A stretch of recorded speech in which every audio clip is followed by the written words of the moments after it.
to the studios of Medium Rare Poetry. My name's Filet Mignon. And did you know, here in Australia, most of us are bastards? That's meant in the nicest possible way because this is a term of endearment. You can refer to people as, oh, he's a lucky bastard. Oh, he's a funny bastard. Oh, he's a clever bastard. Anyone can be a bastard and just bask in it.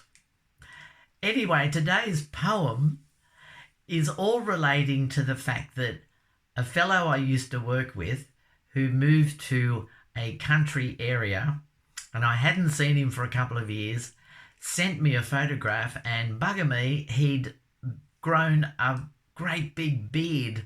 So therefore today's poem is The Bearded Bastard from the Bush. The Bearded Bastard from the Bush by Filet Mignon. He became a bearded bastard when he bolted to the bush, when a wiry, wavy whisker once appeared upon his mush. His follicles sensed freedom, his testosterone released, a cascade of carefree keratin gushed forth upon his cheek. This look was not so subtle like perhaps designer stubble, which can only be detected by a lens from Mr. Hubble. His goal was incognito. He became to some a stranger, reverting to our folklore, once a land of tough bush rangers. And so from just a meagre start, it wasn't to be tamed, until this fine adornment soon became a lion's mane. His wife was quite reluctant, for this facial change she feared. She couldn't seek to kiss him, as his lips had disappeared. His children were accepting of their wild and woolly dad. They both took tufts to show and tell, and that was cool, not bad. It soon engulfed his collar and was quickly passing by, so when he went to Sunday Mass, he didn't need a tie.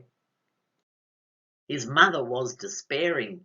Could this be her favoured son, or just another feral from some Outback dusty slum?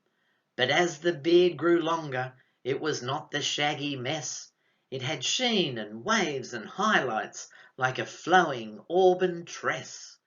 He became a great attraction to the gentrified elite, turning heads and blocking traffic as he sauntered down the street.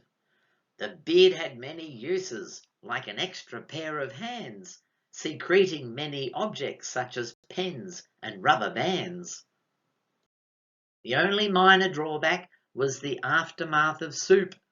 His hirsute fibre napkin would attract all kinds of goop. Ablutions were now awkward. It was hard to wash his face, like Lassie after swimming, flinging water round the place. And as the beard approached the silver buckle on his belt, he had to call the dog wash, lest his whiskers turn to felt. The mobile pooch shampooer didn't think he was a Wally, respectful of his dignity, like any border collie. The fearsome beard extended now to well below his knees. The local show society displayed him for a fee. With all the draw of gravity, the downward force did haul the hair upon his noble head. He started to go bald. Well, that became the clincher. Yes, his whiskers had to go. Goodbye to Father Christmas and the Royal Easter Show. A team of roughhouse shearers were employed to do the job. A fortune charged to gawkers who had gathered in a mob. These artisans fussed over the most delicate of clips. Then crafty local women wove the beard into a whip. His spine regained its balance. He could stand up nice and straight. His wife was keen to kiss him. Stuff the crowd, she couldn't wait. But what would be his future? Had he lost his claim to fame? No more the bearded bastard, like a horse without a name. But soon his prospects blossomed, with some help from one James Packer. Our bushy bearded bastard then became the nude whip cracker. So there you go.